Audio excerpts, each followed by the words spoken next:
So, hello everybody. Thank you for joining us in the cybersecurity forum.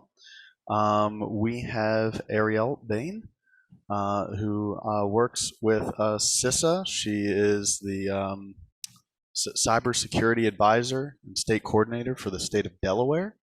And so, just thank you all for joining us. And Ariel, take it away. Awesome, awesome. So essentially, as Chris mentioned, I'm Ariel Bain. I am a cybersecurity advisor at CISA. Not only do I cover Delaware, though, I also cover Philadelphia and the surrounding areas. So Chester County being one of my areas of responsibility. Today, I really essentially want to talk about current geopolitical tensions, as well as some things that your townships can do to protect yourselves. So I'll give you, we'll go in a high level of what you can do. Then I'll provide some actual guidance, some steps of implementation, and then give you some free resources that are voluntary for you to use just in case you do not have the staff or the budget to invest in cybersecurity solutions for your organizations.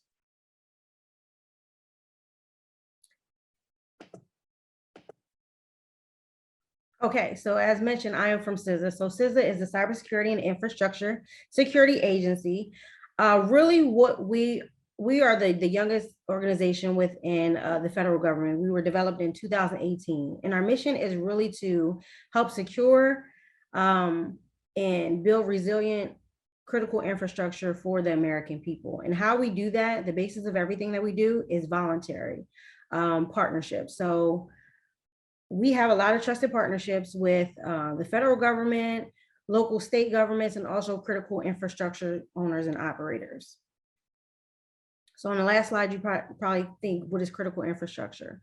So critical infrastructure is the virtual and the physical assets that are so vital to our nation that if they are disrupted or destroyed can affect our national security, our economy, our public health, safety, and our way of life. And there are 16 different sectors that are mentioned here. And even though it doesn't specifically call out government organizations, SLTT, state, local, tribal, and territorial governments falls under government facilities. So as a cybersecurity advisor, I am in the field. I'm what is called Region 3 right here. And so probably most of you are as well. But we are regionalized. We have regional staff that are deployed over 10 different regions.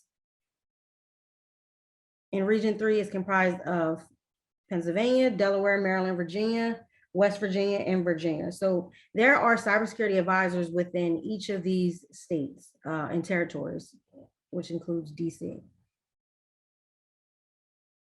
So here are all the people from CISA that are available to you. Everyone's not field staff, but you'll see that the cybersecurity advisory program, which I'll talk about, is only really a fraction of what's available to you at a no-cost voluntary basis.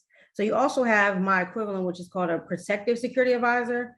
So they do the same thing as me. They provide you services, but they do it from a physical security side. So they have different assessments, different trainings and workshops for protecting against physical security. Also, I want to mention we do have, even though CISA is a voluntary agency, or I should say non-regulatory agency, we have one leg of our organization which is regulatory, and that's the chemical security inspectors. So they manage and administer the security of our what is called CFATS facilities. So CFATS facilities are companies that store or use chemicals of concern of a certain quantity, of a certain threshold. You also have emergency communication coordinators available to you, which allow you to enhance your out-of-band communications or strengthen your emergency response communications. We have a bomb prevention coordinator, and I think that's kind of self-explanatory, but with all the bomb threats, they'll provide with training on how to manage bomb threats and also who to reach out to when you become a victim.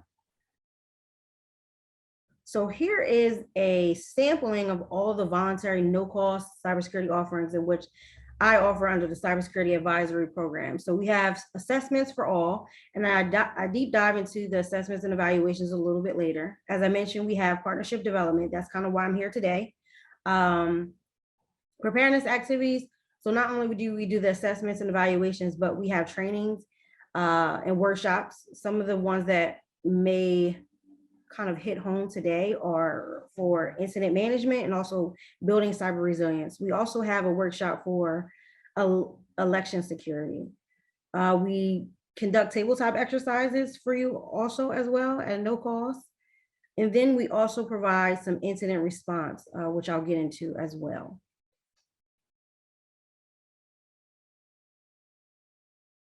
Let me move this.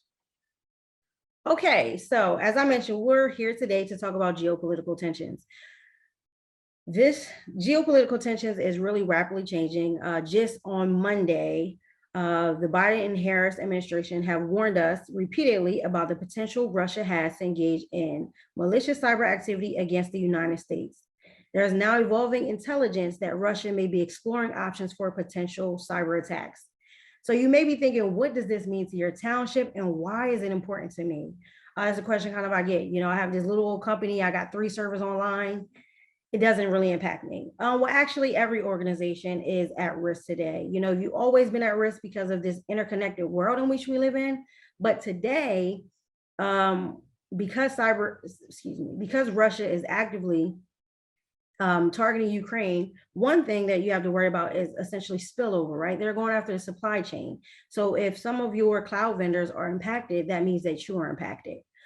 So we've known about this threat for a while now. And since 2021, we put together some recommendations that all organizations can take. So it doesn't matter your demographics, how big or small, and what sector that you're in, but you can adopt these practices to heighten your cyber posture during these geopolitical tensions. So you know how serious this is with Russia. So Russia has essentially already targeted critical infrastructure. They've targeted COVID-19 research, our health and pharmaceuticals, all the way down to our critical manufacturing processes, and also state governments and elections. Many of the high profile attacks that you hear about, Russia has been involved with. In 2015, we saw cyber warfare, which called cyber warfare in Ukraine, which caused them to have a outage, a power outage or a blackout, which some people will call, for about 6 hours. We saw them influence our elections with dis, and information campaigns. You may have heard of NotPetya. They were involved in that. The 2016 leaks of stolen documents from the US DNC, SolarWinds, the supply chain attack. So these are many of the things that Russia has been responsible for. So this is one reason why you should be concerned. Another thing is because we are living in an interconnected world. Everything is connected to the internet. You can go on the Apple store and actually buy a coffee mug that you can connect to the internet. Our bridges are now connected, our aviation systems, everything is connected. And not only that, because everything is connected, we have supply chain issues, right? You're relying on manufacturers, relying on your contracts to deliver you services and also products. So that is why potentially that you can be a victim of attacks by Russia. In response to the current geopolitical tensions, we have developed a webpage or initiative which we call Shields Up. And so I'll go into details of what Shields Up is. This is the guidance for all. All organizations can take 4 steps in the near-term future to protect themselves against attacks by Russia and spillover because of attacks. So the 4 guidance in which we'll go over today is 1, reducing the likelihood of damaging cyber intrusion. 2, taking steps to quickly detect a potential intrusion. 3, ensuring that your organization is prepared to respond if an intrusion occurs. And then 4, maximize your organization's resilience to destructive cyber incidents. So the one thing we want to do is we want to minimize your attack surface. So how do you do that? Within your townships, the things that you could do is 1 is stop bad practices.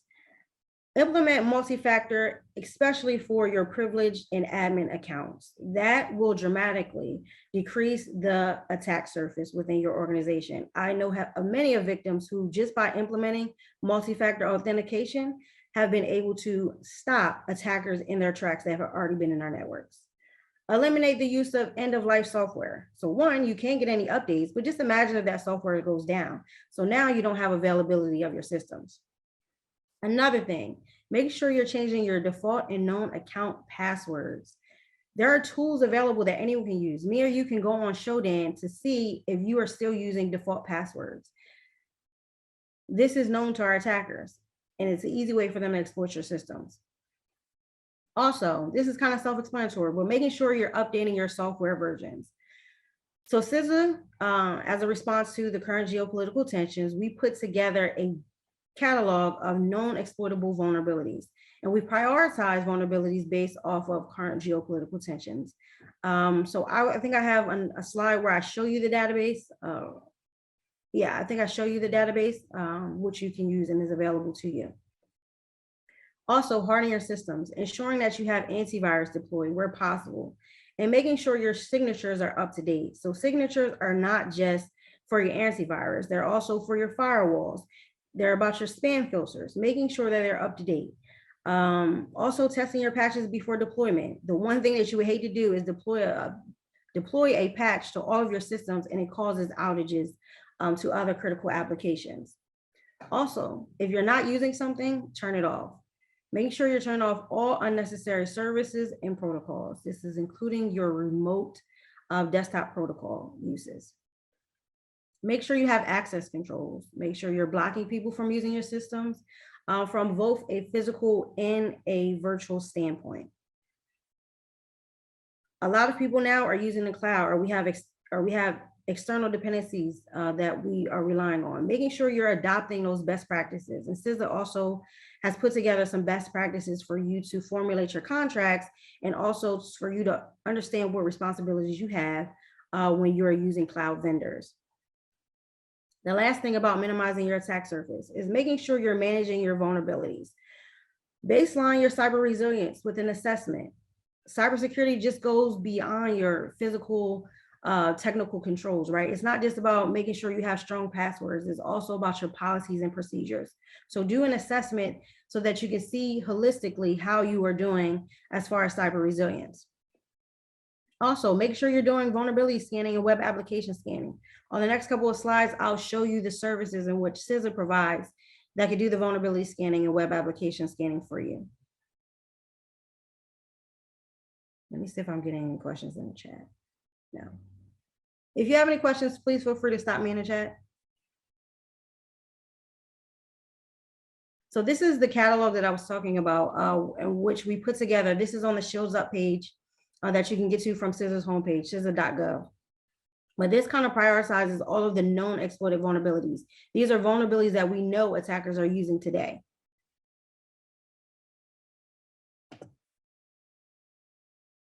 So we have 2 web scanning services in which we do, again, at no cost and voluntary, where we find the vulnerabilities in your network. We have vulnerability scanning and also web application scanning, where we use Nessus and Qualys to look at your publicly accessible vulnerabilities and configuration weaknesses and errors. So for vulnerability scanning, we do this on a weekly basis. And for your web applications, which take domains, essentially, we do this on a monthly basis. This is very important. I would say that after you are done with this conference today, that you go back to whoever is in charge of this and implement some type of web scanning, because these are the vulnerabilities and weaknesses that the attackers are actually seeing within your network. By minimizing this makes it much more difficult for an attacker to get into your network. So we talked about baselining assessments. So we provide assessments from a very high level all the way to a technical level. I pointed out some ones in blue, which are applicable to the current geopolitical tensions. But if you want a holistic view of your cybersecurity, you may think about taking the Cyber Resilience Review Assessment. That we look at 10 different cybersecurity domains, and we compare you to about 700 different organizations who have also done this assessment. So you can see how you can compare it to like organizations to see what your biggest weaknesses are. We also have a tool which you can download today. It's called the Cybersecurity Evaluations Tool, the CSET tool. You can self-assess yourself if you don't want to go through us. We also provide phishing campaigns. If you don't know your organization's susceptibility to phishing, phishing is still widely adopted by attackers for getting in your network. And as I mentioned, we have the vulnerability and the web application scanning available to you as well. So step 2, so now that you've minimized your attack surface, the next thing you can do is detect and monitor your systems. So how do you do that? Well, you monitor your systems by first looking for unusual and anomalous behavior, but you have to have logging turned on in order to do that. Take this back to your technical folks, but a couple of logs that are very important for you to turn on are your PowerShell commands and your PowerShell script logs. Malware nowadays is not just a file. Many times, you used to see antivirus running and you would see an actual file being downloaded. Today, malware is just running it's called fileless. It's just running within memory. So having PowerShell logging will be good for forensics, or if you become a victim, unfortunately, you will be able to, or fortunately, you'll be able to look at the logs to do some type of forensic analysis. Also, DNS logging. That is where you can find out the culprit. If someone went to a bad site, DNS logging will allow you to see who went to the bad site and where the traffic is coming from. A lot of people have DNS logging misconfigured in their environments. Ensure that you have DNS querying logging turned on correctly. Also, make sure you're monitoring both your host and your network traffic. Look for anomalous and unusual behavior. Making sure that you have antivirus deployed in all places where possible. And I mentioned this earlier, but ensuring that you have your signatures up to date. So this may seem like a lot, and I know a lot of people don't have cybersecurity offices within their organization. So some of the things you can consider is looking into our free catalog of tools, which we provide. So we developed a tool, reputable tools, I would say, from not only CCATO, but our industry partners that include reputable companies such as Cloudflare, Amazon, Microsoft, but we give you free tools in order for you to detect and monitor your systems. And I think I have a slide on that as well. If you want to go beyond that, you can also look at retaining managed security operations centers, which is called SOC as a service. So you can actually develop contracts with organizations for them to monitor your network. Honorable mention down here, if you're working with Ukraine organizations, please take extra care to monitor, inspect, and isolate traffic from those organizations.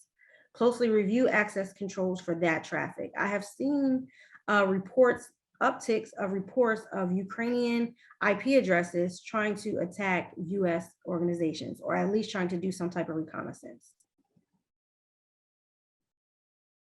So as I mentioned, we provide free cybersecurity services and tools from our reputable companies.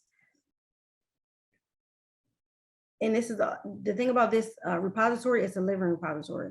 So it's always being updated. I think for the detect and monitoring your systems, we have over 20 softwares and utilities which you can use. Okay, step 3, incident response planning and preparation. Ensure that you have a plan in place to respond to incidents. If you do not have one, please, after today, create one. There are so many different templates out there that you can use to create one. But you want to make sure at a minimum that you're training your users how to identify and report security events and incidents. When you develop your incident response plan, think of it not only from an information technology standpoint, right, but also an operational technology. Here's the reason why. So incident response plans today, they're looking at if our email goes down or if our network goes down. Well, now because everything is connected, we have something called cyber physical convergence, right? That means that cyber attacks now have the ability to affect our physical life. And that's where operational technology comes in. So impacts now are not just my server went down, right? It's that something as grave as a loss of life, or it could be water poisoning, or it can be something such as a blackout. Those are now the type of effects that we're seeing that cyber attacks can have on our society. So making sure you're bringing your operational and your technology folks together to develop this plan is very important. Another thing is response to both of those things looks very different. Replacing a server or a computer that's been infected is much easier than trying to respond to a fire, right? Where you have to call a fire company, or you have to replace this big system that weighs 500 pounds and you don't have a backup for. So incident response looks very different for those two things. So make sure you have a plan in place that addresses both. Establishing your incident roles and responsibilities. In your plan, ensure that you have a team, and you declare a team for your incident response that is activated when an incident happens. Establish those roles and responsibilities. Ensure the availability of those key personnel. Make sure you have backups. And then also educate and train the key personnel on their role.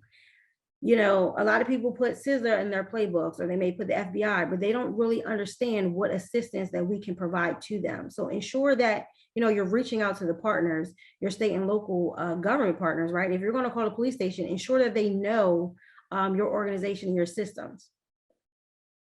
Next thing, after you put this plan together, make sure you test and you exercise it. You want to make sure it's realistic. You want to make sure that when you test and exercise, you're finding out your capability gaps within your incident response plans. And another thing, continuously improve your plans and procedures. Threats are always evolving, and as they evolve, you have to update your procedures and plans. You may think that you're doing the best that you can, but there's always ways that you can improve your process. Two things that I want to call out is developing playbooks. You can develop a playbook all the way down to a script level. You can have a script that says, hey, if we get a phishing campaign delivered to a mailbox successfully, here's a script that our system admins can run in order to remove these emails from our impacted users' mailboxes. Also, you can start to automate your low-hanging fruit, making sure that you're doing auto ticket automation and doing things of that nature. Make sure I still don't have any questions. Okay.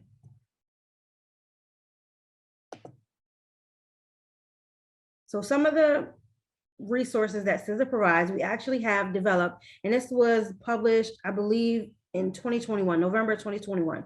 We actually have playbooks for incident and vulnerability response. So they were developed for the federal government, but if you look at the language in them, they can easily be adopted in any organization. Also, what we have is we have a joint response ransomware response guide. Within this guide, there's two things. So one, it tells you how to protect yourself against ransomware, but it also lets you know if you become a ransomware attack, a checklist on what you can do to start to recover and remediate your systems. We also have an incident management workshop. We do that. It is something that we do for small organizations, also big organizations. And we can tailor this workshop to actually look at your incident response plans, to look at those gaps within your plans. We also do tabletop exercises. So not only do we go out to facilitate them, but we have packages available online. I think we have over 100 scenarios online in which you can, we have everything from a facilitator guide all the way to the evaluation guide. So if you wanted to do a tabletop exercise for yourself, you can go on our website and do that. Because of current geopolitical tensions, we're lowering the threshold of reporting. Cybersecurity is a shared responsibility. And even though you may see anomalous traffic being stopped in your organization, let us know about it, because it may be able to protect another organization, or we may be able to see something in within your own organization and say, hey, this doesn't look right. Can we get some more information? Because it's not necessarily, even though you see an attack may stop, that doesn't mean that attackers are not in your networks. So definitely report things. The things that we're interested in you are reporting are incidents, right now, potential incidents, phishing. So we have a partnership with the anti-phishing working group, where when you report phishing to us, we actually give you the static and dynamic analysis of the phishing for you. So we let you know how the phishing would interact with your environment. We do the same thing with malware when you report malware. And this is a utility so that you don't have to use VirusTotal or something else that's open on the internet. We also want you to report vulnerabilities that are not known so that we can address them with the vendors. Also, ensuring that you're sharing these indicators of compromise and also indicators of attack, even when they're blocked. And how you do that is through CCA Central. So we actually just changed this, but you can still write you can write central at CCA.gov, or you can write report at CCA.gov. When you report incidents and vulnerabilities to us, we actually have threat hunt services and incident response services, as I mentioned. So we can provide virtual and also on-site assistance when you are a victim of an incident. We work with many different organizations. Some of you may be familiar with the MSI SAC. We work very close with them. We work with the FBI. A success story is many times we're able to find decryption tools and also decryption keys for ransomware victims. We work for business email compromises for the US Secret Services. So we work with a multitude of people, and it's not just federal partners that we work with. Another special mention is Russia has the ability to kind of stir public opinion and alter influence. So we have resources on the Shields Up page to combat dis, and misinformation campaigns. And if you're not familiar with those, it's basically false information getting out or misinterpreted information getting out to the public that creates a bad narrative that can typically can affect their critical infrastructure. We have partnerships with over 10 or approximately 10 social media platforms. In 2020, we had about 150 MDM campaign reports. In some of the resources on Shields Up page, we have something called rumor control. We show you how to set up pages within your network so that you can combat these campaigns. So the last step, actually, this is the last step. Step 4. So once you become a victim, right? If you do, we want you to maximize your organization's operational resilience. And how you do that is back up your mission critical data, software, and your gold image, which is your configuration files. Sometimes a lot of people miss that step. Make sure you have offline copies. If you can, where possible, make sure they're stored encrypted. And also make sure you test those backups. People have backups sitting and they don't work when they try to recover their data. Also, engineer redundant and high availability systems for your mission critical applications. And if you're in the cloud, ensure that your service level agreements have high ability clauses in them. Assess the readiness of your alternative or recovery sites. I've seen organizations where they have a recovery site and they've never stress tested. So once they plug everything in and everyone's online, the system fails. The network cannot handle the congestion. So ensure that you're doing performance, stress, and load tests on your recovery sites. Another thing is because of COVID and because of the current geopolitical tensions, there are shortages in many things. So ensure that for your critical components, you have backups and inventory. Some of the things, namely right now that there are shortages of are chlorine, blood, computer chips, lumber. Also on the Shields Up website, we provide recommendations for your leadership. These are some things that they should be doing. Making sure you're empowering your CISOs, lowering those reporting thresholds, as we mentioned. Participating in a test of your response plans. Focus on continuity of your operations and also planning for the worst. So the next steps I would say are to definitely sign up for our email listing to where you can get updates automatically when we put out cybersecurity advisories or just general cybersecurity information. Another thing is I'll give you my contact information on the next slide, but engage with me so that I can have a partnership, because we don't want, again, the first time you to meet me is when you are reporting an incident. I would love to have a partnership with you all that are in my area of responsibility. Sign up for the cyber hygiene services if you need them, mainly the vulnerability scanning and also the web application scanning. Lowering those thresholds for reporting to CISA and also the FBI. And then making sure you are bookmarking and constantly reviewing the Shields Up website. We're always putting out new information. In fact, there was just some new information that went on the site yesterday. So ensuring that you're doing that. And this is my contact information. And I won't stop sharing, but I'll close out there. So any questions for me? And I know we're going to do a panel discussion, but are any questions specifically about this presentation?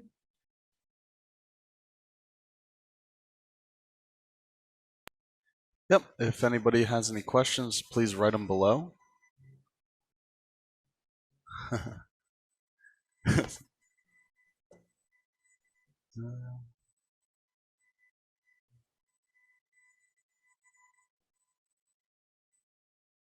Hmm. All right. So I have a few questions um, that I was just I jotted down and had some prepared before, and also jotted down a few along the way. So are there currently, you mentioned before current geopolitical tensions between Russia and Ukraine. Um, are there any specific or known threats against the US that we should be worried about now that you see on your radar? So no, currently there are not any specific threats. However, as intelligence is evolving, more information will be released. We do have a partner call coming up, a national partner call for SLTT. So that's state, local, tribal, and territory governments coming up next week. So you can definitely find out more on that call. We also have some for our public sector partners. So if you are interested in finding about specific threats, please email me or give me a call. But no, not at this time. Okay. So one of my thoughts were, so what you actually covered this a little bit. So what are the most obvious fail points for our critical infrastructure systems that we should be considering? A lot of us are in townships, so I guess the first thing we would be looking at is our emergency management services. But if we were to be talking with anybody in the energy sector as well, anybody that works with industrial or SCADA systems, what should we be thinking about? So SCADA systems, and is this also a question? Is this the panel discussion for David as well? It's a good question. Ernie, what do you think? Because I'll take the question and David can answer that too. Yeah, David Yeah, can feel free to jump in. yeah, but Ariel, go for it, and then if David jumps in, we'll take him. Oh, look, there he is. Okay. Yeah. So the thing I would say, so OT and IT, I'm going to say is that, which is your information technology and your operational technology. They are very different, right? So where, as I mentioned, you can't move a big system, right? A SCADA system is not easily replaceable. So with that, I would think that the biggest thing that needs to be done to protect your SCADA systems is network segmentation, right? Ensuring that your systems are separated. That'd be a really good thing. That would be a very good starting point. Another thing I would say is, it's an upfront investment, but having visibility into what assets are on your network, it will discover a lot. You'll be able to discover end of life equipment. You'll be able to see if there's software that shouldn't even be on your network in the first place. So those are the two things I would start with: is network segmentation and also asset visibility. That's wise. Yeah, I would agree on the network segmentation. A lot of SCADA systems or industrial control systems don't really need to touch a corporate network or where a large portion of the user population tends to work. So siphon it off. The other two things I would add are SCADA systems. A lot of them are legacy, and they weren't built with security in mind many years ago. So there's a lot of inherent security flaws in legacy software that's used for industrial controls. That is to say, you can still harden them and make them more secure, but out of the box. And if they're legacy, you might want to take a good hard look at them. And then second is, more often than not, some third party will often have access into those industrial control systems for monitoring, updating, whatever the case may be, or possibly even performing operational duties. So ensuring that there's a trusted and secure connection into your SCADA network from your third-party suppliers is very important as well. And also for anyone interested on the, I think it's August 22nd, it's a Friday, or April 22nd, it's on a Friday. So CCATO is hosting a free to the public ICS, Industrial Control System Cybersecurity Training. So it's 101 if you are just interested in learning, and it'll be in Philadelphia at the Rivers Casino, I think it's called, the Rivers Casino, yeah. If you want any more information about it, again, feel free to send me an email or give me a call. All right, just a few more questions. This one's a very important one. Should I be blocking all Russian IP addresses? So I'll start. Okay. So I would say no. This is just a recommendation, but I would say no. I think a better way to look at it is if you do have geofencing in place, right? There are multiple countries of concern in which you can look at that are publicly listed on the State Department. But just blocking all IP addresses, no, it could possibly cause issues with some of your communications that you have to your critical systems. I think a better thing to do is read some advisories and learn about the techniques, procedures, and the tools that Russia are using to protect against those. Even if you block IP addresses, many times, organizations are using VPNs, or attackers are using VPNs, they're using onion sites or Tors. And so it won't even seem like their IP addresses coming from Russia. So you're not even really protecting against them. So I think learning with the techniques, they're called TTPs, learning what the techniques, tools, and procedures are really makes that big difference. And to chime in, I mean, I would definitely agree.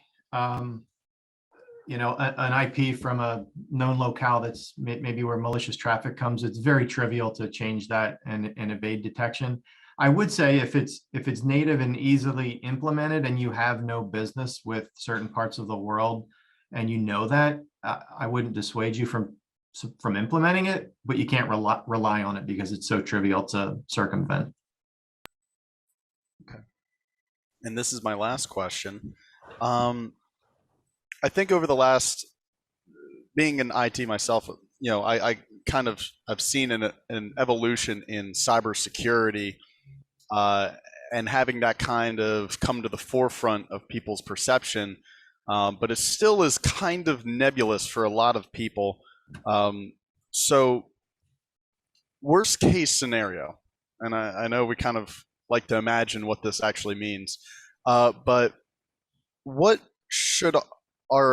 are our emergency response protocols if the worst case were to happen, and how do you kind of see that unfolding?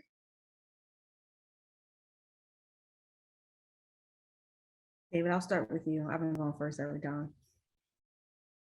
I was going to say, this is your domain of expertise there, Ari.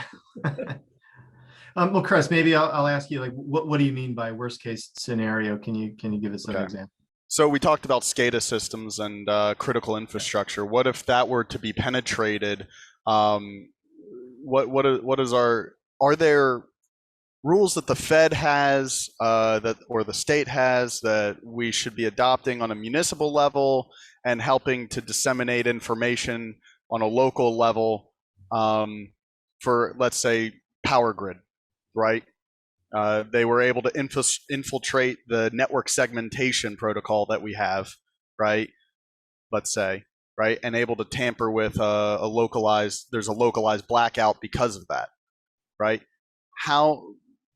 So what emergency protocols are there, or if there are, and if there are, what should we be doing about it? Maybe that's more precise. Yeah. Okay, definitely get it. So I would say at a level like that, right, that can happen, we would rely, CCATO will rely heavily on FEMA, because I'm thinking the situation you're thinking about is like, it's grave to where it's loss of life, potentially, right? So FEMA is the emergency response. They are what is known as the Sector Risk Management Agency. So they're a regulator over emergency management, but also they provide a lot of guidelines for recovery efforts. So that would lead to a big response from them. What CCATO would do is, it seems like they would be this would be at a severity level to where we would provide on-hands response. And in that case, we not only will provide like IOCs, but we would essentially help with recovery efforts, right? Making sure that we're doing the forensic analysis, ensuring that we're doing host and network forensics. So yeah, we will be very heavily in the process, but we will work with and rely on the incident response plans that are at the local level. So we are, as again, we're not a regulatory agency. So if you don't want us in your networks and you have your own plans, then that's not something we can help with. That makes sense. Thank you. So there was a note in the chat. Oh, this is direct chat. I don't think we defined SCADA, right? Just in case everybody might not know what SCADA is. Would either of you be interested in defining that for us? Pop quiz. Yeah, I'm gonna tell you what the acronym is. It's supervisory. Hold on, let me see. It stands for supervisory control and data acquisitions. So essentially, it's like your control systems that have actuators and sensors on them. So something that's always being connected to the internet or collecting information. Well, not always connected to the internet, but always constantly collecting information for predictive maintenance, for just diagnostics, right? Cars have SCADA systems in them. Water pumps have SCADA systems. So kind of like think what makes the like world go round when you think of operational technology. Yeah. Industrial control systems typically. Yeah. Well, another example would be pipelines Yes. Plants. Yep. and electric power systems and things of that nature, Yep. where we're reliant on the data across the network. So it's basically a high level look at everything that's operating with the underneath it, right? Operational technology. And there are so many things connected to the internet now. I mean, as I mentioned, our bridges, right? They're using IoT, Internet of Things sensors on bridges to detect for predictive maintenance failures, potential failures of a bridge. So it's being used everywhere. All right, well, that's all I have, unless somebody has thought up of some more questions. I hope it was very interesting. I have for a everybody. question. This was very interesting for me. Oh, sorry. I Go do ahead. have one other question, just because we have a little bit of time. If anyone feels comfortable sharing, are there things that you're interested in within your townships that I could potentially help you with, I or David?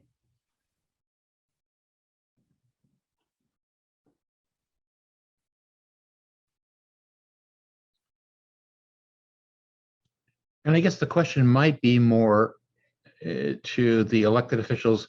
Do you have a plan for protecting the data infrastructure that you're using? Or is it something that you don't know about and need help with? And raise your hand if you need help, because we got a couple people here who can do that. Most of us in municipal government don't have a good handle on this as elected officials. So it's a point where we need to bring in resources to help us solve problems that we don't understand at this point, right?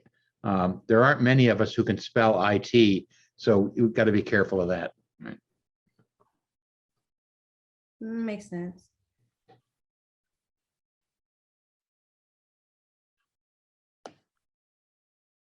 Well, I think in that case, if the things come up, I'm always here to be a resource. I'll just leave it at that then, because you don't know what you don't know, and you're right, Ernie. That's right. All right. Well, thank you guys so much. I see David put his email address also in the chat, and as did Ariel. So thank you guys so much. You guys are experts, and I appreciate you guys taking the time out of your schedules to do this for us and to answer these questions, the tough questions, but they're very important ones. So thank you. You're welcome. Thanks, Chris. Thank you. Absolutely. All right.